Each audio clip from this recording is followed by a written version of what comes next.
This lady has 30 years of award-winning media leadership experience under her belt.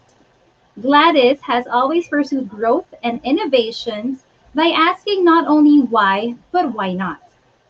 She is a creative media maven known for orchestrating iconic projects like the Tanduay First Five and Rock Fest series, Fusion, the official Philippine Music Festival, Coke Studio 2018, among others. Gladys is known as direct in the media industry because of her inimitable ability to make each campaign and brief a story worth remembering. She is known as an effective leader, having been able to turn around media agencies she headed. Currently, she drives her own local media agency, Intersections Communications, handling digital brand campaigns that adapt and inspire under the new normal. Intersections was born during a time of much change and is determined to redefine the media agency model through agile executions and experiences. She juggles her agency rockstar title with her 24/7 role as a single mother to two daughters, and in her free time, she also makes sure to catch up on the latest Korean drama craze, mentor students, and work out. Gladys' formula for success is grit, grace, and go. She believes that life is too short to settle with just one version of yourself. To talk about grit, grace, and go, the journey of finding the best version of you, live streaming from Pasig City, ladies and gentlemen, Gladys Rondina-Basinillo.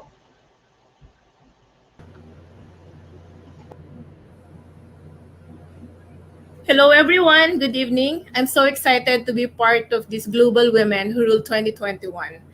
And you had the introduction, and I'm not here to talk about my work.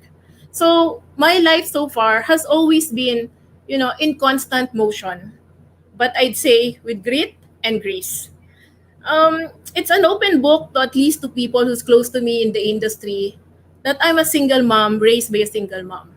I think that's something that I'm really proud of, and it's something that I want to share the inspiration to other people, especially the single moms who's struggling right now.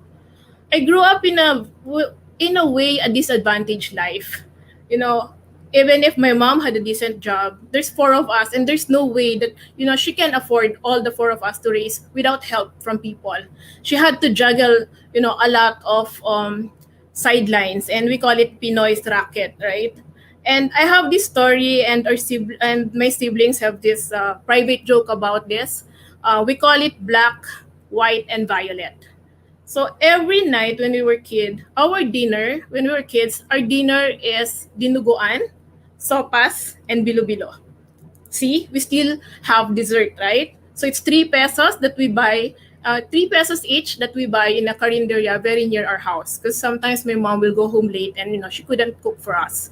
There's also one instance wherein I was just a kid and I was supposed to buy like a pancit, which was supposed to be our lunch for all five of us. Because I was just a kid and I was being very careless. I lost that money. So I went home crying, and before I knew it, all five of us are crying because that 20 pesos is our only money for our lunch. So these, memories are kind of very vivid to me. And all of these experiences really helped me to become, stronger. I had to took it upon myself that, I want to be successful. It was really a decision even when I was young. Um, Elementary, I went into a public school. I was grade 1 at 5 years old. Not because I'm accelerated, but because my mom just have to send me to school already. My ate is in grade 2 at that time. High school, I'm a bit lucky, but I'm not very smart. I was waitlisted with UP Rural High School. And if my classmates are watching here, they know this, there's like thousands of applicants in UP Rural High School, and they will only get 160. And I was waitlisted for some reason. Maybe some of the applicants are not pushing through because they passed UPIS or Philippine Science, and I got in. But imagine that going into my high school, probably I was ranked last. I was with, but in my head, I was with very smart people. So that was really the beginning of my journey. You always have to be conscious of your environment. It has to pull you up. If you want to move up, you need to be conscious of your environment. Going to UPLB in my college, okay, I was quite lucky also that, for some reason, my friends are all very smart. So there's seven of us where we're blackmates and we remained close from first year to fourth year. But mind you, they're like magna cum laude, and I don't even know why I'm a part of this group. But I love them all, and we're still very much good friends up to now. I can remember that there's just one subject, mathematical economics, and I'm having a hard time with it. So I got a 4. And I had to take the removal exam. So all of them were really helping me because they got exempted. They're smart, right? So they helped me pass it because they want to make sure I will graduate with them. So it's very important that you have this help from people around you for you to be able to achieve your dreams. And mind you, after college, I went to advertising, and all of them pursue a career of being an academician. They're in DOST, Land Bank, NEDA. I'm very proud of them.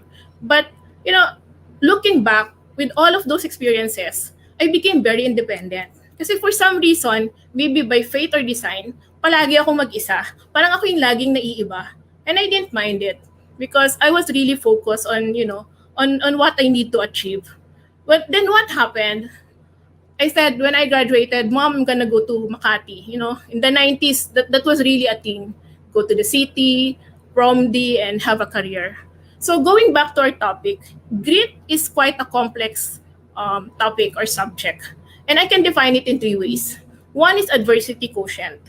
You can be tested at your darkest moments. When you step up, whenever you have a problem, then everything is, it's not easy, but you can really handle it. That's very important. Never give up. And I'd say, and I graduated already, right? So I went to Makati. I didn't have anything. I didn't know anyone. I don't have the money. So luckily, I got a job as a media buyer in my first advertising agency. Oh, wow. I had to, live in a dormitory with 14. Yeah, you heard me right. 14 roommates in one room. I couldn't sleep, right? It's like, if I will review my lifeline, I have very little sleep even when I was young.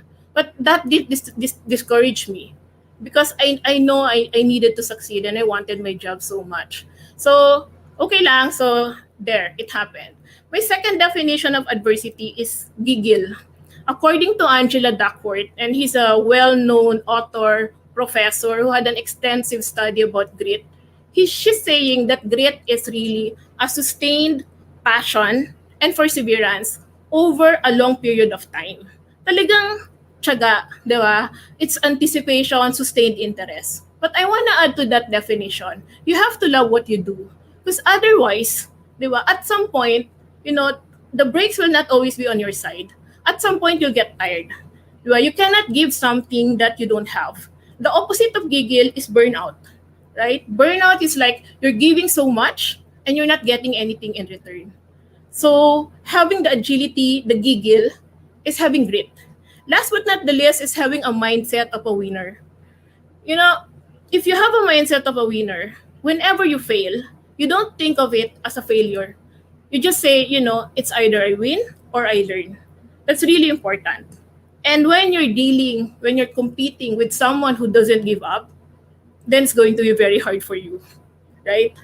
Um, the second one, that I want to discuss is all about grace. With grit, you need to balance it with grace, balance and harmony. And I can only define it in 4 buckets. One is gratitude. If you wake up every single morning and think of what you're thankful for the day, it spells a lot of difference in your aura, in your energy. God is good. I know right now we're all, undergoing a lot of uncertainties. We're so anxious what's going to happen with all of this, happening with the cases rising. But we can still be thankful of, we're still alive, we're still healthy. Always look at the positive side because positivity is infectious. We need to share that to other people who's having a hard time. And positivity is radiant. That's very important for us. Second definition of grace for me is being able to say no to naysayers. Because if you're like an innovator, it's part of the introduction. I've done a lot of crazy projects. If you're an innovator and you want to always infuse change, you will not be accepted by everyone. But it doesn't matter, right? You focus on people who will support your values, your allies, your mentors. Say no to these naysayers and live with grace. Last from our bucket is the go. Go for me. The grace is the white, remember? So the black is the grit, the white is the grace, and the violet with other colors, the bilo is the go. And when I think of go, I can only think of two things. One is speed. I always believe in the sense of urgency. Guys, life is short, okay? Don't waste your time waiting, taking chances, wasting your time with people who doesn't inspire you. Always look for an environment that you will grow. An environment where you are appreciated because your productivity will definitely increase. Second, and this is my favorite word in the dictionary, is growth. Living is all about growth. Living is all about growing, learning. It's something positive. You just need to keep on moving and moving and moving. It's not being selfish, but it's your responsibility. Because it's your responsibility to also teach other people behind you. So I rose from the ranks. I've been to 7 agencies. I've managed to, experience each of the positions, like 10 positions from media assistant to CEO. And one day, I woke up and said, I want to do something different. And I gave up my corporate life. And, as you said it a while ago, Ange, I put up my own company in the middle of the pandemic. We're being very cautious, we're growing steadily. But what's really nice is that I feel the support of people in the industry. Why? Because, if you're someone that you're easy to work with, people will support you. And when people support you, everything becomes easier. And when you have the momentum, everything is easier. So I'm here to really, give positivity with everything that's happening with us right now. Yes, we will always have bad breaks along the way, but look for people who will help you. Look within your heart, deep in your core. What are you protecting? Now, for example, for intersections, my new agency, I have no boss on top of me. It's me deciding together with my team. But in my head, it's my 2 kids looking at me. I cannot fail. There's no way I'm going to give them a company by the time I retire, a company that's problematic, right? Because I don't want them to have all of these problems. I'm gonna lay the red carpet to the new generation, to my kids. And that's my way to pay forward. So my talk is like very short, and my advice to everyone is decide to be successful. Live your life to the fullest. Try to improve yourself and be the best that you can be. Task by task, day by day. Live with grace, live with grit, and please be always on the go. Thank you so much, and this is Gladys Basinillo.